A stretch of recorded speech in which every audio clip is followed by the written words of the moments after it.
తాకట్టులో ఉన్న బంగారాన్ని విడిపించి ఆ రోజు ఆన్లైన్ రేటుకే మేము కొంటాం. Sharma gold company. Mister Suresh గారు నమస్కారం అండి ఉషా గారు. మకర రాశిలోకి కుజుడు ఎంటర్ అవబోతున్నాడు కాబట్టి కుంభరాశి వారికి ఎటువంటి ఫలితాలు ఉండబోతున్నాయి అంటారు? మనకు విశ్వంలో ఎలా అంటే నక్షత్రాలు ఫిక్స్డ్గా ఉంటాయి. 360 degreesలో 27 నక్షత్రాలు ఫిక్స్ అయ్యి ఉంటాయి. అవి ఒక్కొక్క నక్షత్రం వల్ల 4 పాదాలు టోటల్గా 108 పార్ట్లుగా చేసి ఉంటారండి. వీటిని ఏమంటే కన్వీనియంట్గా చూసి 12 రాసులుగా డివైడ్ చేసి 30 degreesగా చేసి 360 degreesని 12 రాసులుగా డివైడ్ చేశారండి 30 degrees. అందులో వచ్చేటప్పటికి నక్షత్రాలు ఎప్పుడు మారు ఫిక్స్డ్గా ఉంటాయండి. కాకపోతే గ్రహాలు ఇన్నర్ ఆర్బిట్లో మూవ్ అవుతూ ఉంటాయి అన్నమాట. ఈ ఒక్కొక్క గ్రహం వచ్చేటప్పటికి ఒక్కొక్క రాశికి దగ్గరికి వెళ్ళినప్పుడు ఆ రాశిలోని వేరే రాశికి కూడా చాలా దాని మీద ప్రభావం చూపిస్తూ ఉంటుంది అనమాట. ఆ ప్రభావం మన మనుషుల మీదను మనకున్న సరౌండింగ్స్ మీద కూడా చాలా ఇంపాక్ట్ చూపిస్తూ ఉంటుంది అనమాట. ఇప్పుడు వచ్చేప్పటికి మనకి మంగళుడు వచ్చేటప్పటికి ఏ విధమైన పోర్ట్ఫోలియో మనకి ఒక్కొక్కరికి ఒక్కొక్క పోర్ట్ఫోలియో ఒక జాబ్ డిస్క్రిప్షన్ ఉన్నట్టు ఈ నవగ్రహాలు కూడా ఒక్కొక్క జాబ్ డిస్క్రిప్షన్ ఒక్కొక్క పోర్ట్ఫోలియో వాళ్ళు ఒక డిపార్ట్మెంట్ మెయింటైన్ చేస్తూ ఉంటారనమాట. ఈ మంగళుడు వచ్చేటప్పటికి వాళ్ళకి ఎలాంటి కారకత్వాలను కలిగి ఉంటారు, ఎలాంటి లక్షణాలు, ఎలాంటి జాబ్ డిస్క్రిప్షన్ వాళ్ళు కలిగి ఉంటారని చూద్దాం అనమాట. వాళ్ళకి వచ్చేటప్పటికి మన మహర్షులు ఏం చెప్పారంటే సత్వ భూప్రాకార రోగవ్రణ సాహస శస్త్ర అగ్ని సందర్శక మానోత్పాటన జ్ఞాన భాతృకారక కుజ అని చెప్పేసి ఒక శ్లోకంలో చెప్తా, ఒక సూత్రంలో చెప్తాను.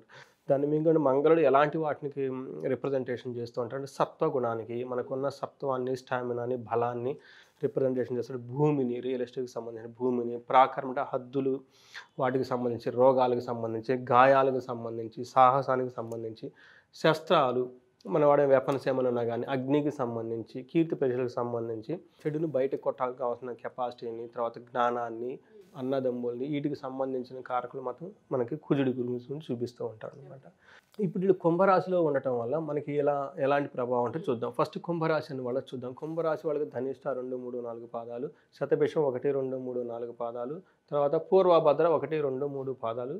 ఈ పాదాల నక్షత్రం కలిగిన వాళ్ళు కూడా కుంభరాశి. ఇది కాకుండా పేరు బలం ప్రకారం కనుక చూసుకుంటే గు, గే, గో, సా, సి, సు, సే, షో, ద ఈ అక్షరాలు మోరార్లా సి సౌండ్తో ఉన్న పేర్లు కూడా మనకు కుంభరాశి కింద వస్తాయని చెప్పుకోవాలన్నమాట. తర్వాత వీళ్ళు చాలా పండిత్వం కలిగి చాలా విద్వాంసులుగా ఉంటారండి. తర్వాత వీళ్ళకి సంచారం వచ్చేటప్పుడు కుంభరాశికి 12th హౌస్లో ఎఫెక్ట్ అయిందనమాట. ఈ 12th హౌస్కు ఎలా ఉంటుందంటేనండి, మన ప్రాచీన గ్రంథాల్లో వాటి గురించి ఏం చెప్పారంటేనండి, 12th హౌస్లో కుంభరాశి 12th హౌస్లో కనుక ఉంటే ఎలాంటి ప్రభావం ఉంటుందంటే ప్రవాసం, అంటే ఇక్కడ నుంచి అక్కడికి షిఫ్ట్ అయ్యే అవకాశం ఉంటుంది అనమాట. తర్వాత వ్యాధి పీడం, అనవసరంగా ఏదో ఒక రోగం వచ్చేసి ఇబ్బంది పడిపోతుంటారు. బంధు వైరం, ధనక్షయం, బంధువులతో గొడవలు, డబ్బు అనవసరంగా పోగొట్టుకునే అవకాశం ఉంది. ఎందుకంటే దేహపీడ, తర్వాత ఏదో ఒక విధంగా మనకి ఫిజికల్గా బాడీ పెయిన్స్ అవన్నీ ఉంటాయి. సంచారం, అనవసరంగా ఇటు ట్రావెల్ తిరుగుతూ ఉంటారు అనమాట. ఇవన్నీ కనుక 12వ హౌస్లో కనుక ఉంటే ఇవి ఉంటుందని చెప్పుకోవచ్చు అనమాట. ఇవి ఇంకా మూర్తి వచ్చి లోహమూర్తి అంటామంటే ఐరన్ మోస్ట్లీ అన్ఫేవరబుల్ అని మనం చెప్పుకోవాలన్నమాట. ఇంకొంచెం డీటెయిల్డ్గా కనుక చూసుకుంటే వీళ్ళకి 3rd హౌస్ కనుక ఎఫెక్ట్ అవుతుంది. వాళ్ళకి short travels, siblings, communication related ప్రాబ్లమ్స్లో ఈ విషయాల్లో వాళ్ళకి ప్రాబ్లమ్స్ వచ్చేవి. ఇది కాకుండా 10th హౌస్లో కూడా వాళ్ళకి రిప్రజెంటేషన్ చేస్తుంది కాబట్టి వాళ్ళకి పేరు ప్రఖ్యాతులు, ఉద్యోగానికి సంబంధించిన విషయాల్లో కూడా దీని ఎఫెక్ట్ ఉంటుంది. అది కాక ఇది సంచారం 12వ ఇంట్లో జరుగుతాం వల్ల వాళ్ళకి ఏంటంటే expenditures, foreign travels, health related, hospitalizations, spiritual మ్యాటర్స్లో ఈ మ్యాటర్స్లో దీని ప్రభావం ఎక్కువ ఉంటుందన్నమాట. సో ఫస్ట్ మనం కనుక కెరియర్ కనుక చూసుకుంటే ఎలా ఉంటుంది అంటే అనవసరమైన షిఫ్ట్స్ ఉంటాయి అన్నమాట. అంటే ఒడిదుడుకులు ఎక్కువగా ఉండే టైంలో అని చెప్పుకోవాలన్నమాట. సీనియర్స్తో కానివ్వండి, తర్వాత జూనియర్స్తో కానివ్వండి, అప్పటిదాకా ఉన్న పొజిషన్ వేరు, వాళ్ళు ఒక యాటిట్యూడ్ని చూపిస్తూ ఉంటారనమాట. దాన్ని మీరు డైజెస్ట్ చేసేసుకోవాలి, అర్థం చేసుకొని మూవ్ అవ్వాలన్నమాట. అది ఒక ప్రాబ్లం. రెండోది వచ్చేటప్పటికి ఏమంటే ఈ టైంలో కనుక వీళ్ళకి ప్రొఫెషనల్ రెస్పాన్సిబిలిటీ కనుక ఎక్స్ట్రా కేర్ఫుల్గా చేయాల్సిన రెస్పాన్సిబిలిటీ వీళ్ళకు ఉంది. ఎందుకంటే షిఫ్ట్ అటు ఇటు చేంజ్ చేసే అవకాశం ఉంది కాబట్టి. సో మ్యాక్సిమం వీళ్ళు ఉన్న ప్రొఫెషన్ మీద నుంచి ఎక్కువగా కాన్సన్ట్రేషన్ చేస్తూ వెళ్ళిపోతే దీర్ఘకాలంలో చాలా లాభం ఉంటుంది. ఇప్పుడు ఏదేదో అనుకున్నారు వాళ్ళు ఏదన్నారు దాన్ని బట్టి కాకుండా కొంచెం దీర్ఘకాలికంగా పేషెన్స్గా వర్క్ చేసుకుంటూ వెళ్తే బాగుంటుంది అని చెప్పుకోవాలన్నమాట.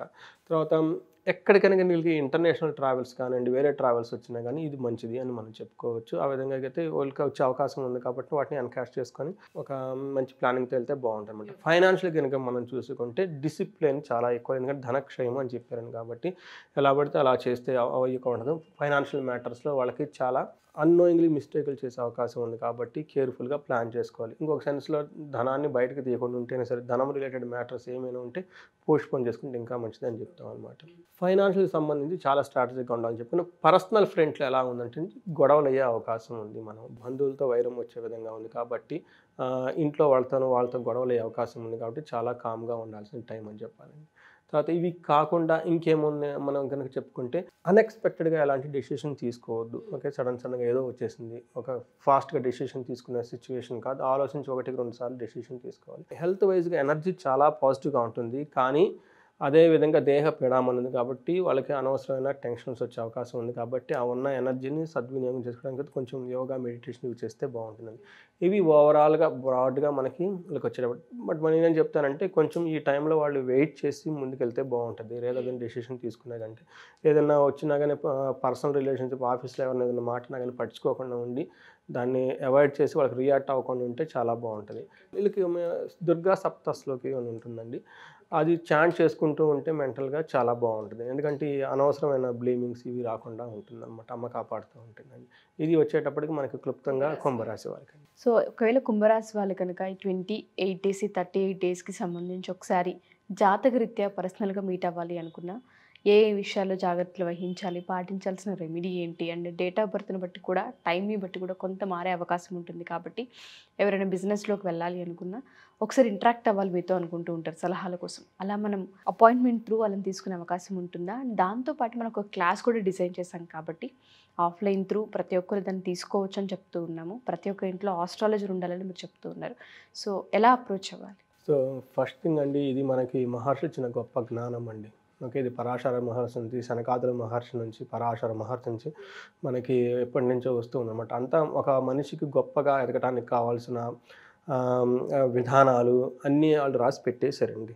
ఏ టైంలో ఏ ప్రాబ్లం మనకి జస్ట్ దాన్ని కనెక్ట్ అయ్యేసేసి అర్థం చేసుకొని వాటిని ఫాలో అయితే మనకి 50-60% అసలు ప్రాబ్లమ్సే ఉండవండి. జస్ట్ మనం తెలుసుకొని అవేర్నెస్గా ఉండాలన్నమాట ఈ టైంలో ఇది వస్తుంది అనేది. అందుకని చెప్పేసి ఇప్పుడు ఈ నాలెడ్జ్ మనకి ఎటు స్కూళ్ళల్లో కరికులంగా ఉండదు కాబట్టి ప్రతి ఇంట్లో ఒక వేదిక ఆస్ట్రాలజర్, ఒక వేదిక వాస్తు పండిట్ కంపల్సరీ ఉండి తీరాలి. కాబట్టి వాళ్ళకి అవసరంగా ఒక ఆథెంటిక్ సోర్స్ నుంచి ఒక కోర్స్ డిజైన్ చేశామండి. చాలా సింపుల్గా ఉంటుంది ఆ కోర్సు, చాలా ఎఫెక్టివ్గా ఉంటుంది. అది కావాల్సిన వాళ్ళు ఈ నెంబర్ కనుక మనకి స్క్రీన్ మీద కనిపిస్తున్న నెంబర్ కనుక మనకి కనెక్ట్ అయితే వాళ్ళకి గైడెన్స్ ఇవ్వచ్చు. రెండోది వచ్చేప్పటికి ఇండివిజువల్గా ఉండే జాతకం డిఫరెంట్గా ఉంటుంది. అందులో మనకి చాలా ఫ్యాక్టర్స్ని, వాళ్ళకున్న రాజయోగాల్ని, తర్వాత వాళ్ళకున్న దశాభుక్తిని, ఆ తర్వాత వాళ్ళకి వర్షఫలం అని వాళ్ళ బర్త్డే టు బర్త్డే ఇవన్నీ కూడా మనకి కన్సిడరేషన్ చేసి వాళ్ళకి మనం చాలా హెల్ప్ చేయొచ్చు. నేను చాలా రిపీటెడ్గా చెప్తూ ఉంటాను. మనకి విజయవాడ నుంచి ఒక లేడీ ఫోన్ చేశారు. వాళ్ళు సూసైడ్ చేసుకుంటున్నాం, లో వాయిస్తో మాట్లాడుతూ ఉన్నారు. కానీ 9th డే మళ్ళీ సేమ్ వాళ్ళే నాకు ఫోన్ చేసి బిజినెస్ ఎక్స్పాన్షన్ చేసుకోవాలనుకుంటున్నామండి, మాకు హెల్ప్ చేయండి. ఇలాంటి ఇన్సిడెంట్స్ నాకు చాలా జరుగుతూ ఉంటాయి. అమెరికా నుంచి ఫోన్ చేస్తూ ఉంటారు, మిడిల్ ఈస్ట్ నుంచి ఫోన్ చేస్తూ ఉంటారు. సో ఎక్కడెక్కడి నుంచో ఫోన్లు చేస్తూ ఉంటారు అనమాట. ఈ విధంగా మనకి ఎందుకు ఆ టైప్ సిచ్యువేషన్ వచ్చింది అనేది మనకి ఆస్ట్రాలజికల్ పరంగా డయాగ్నోస్ చేసి వాళ్ళకి ఒక గైడెన్స్ ఇవ్వచ్చు.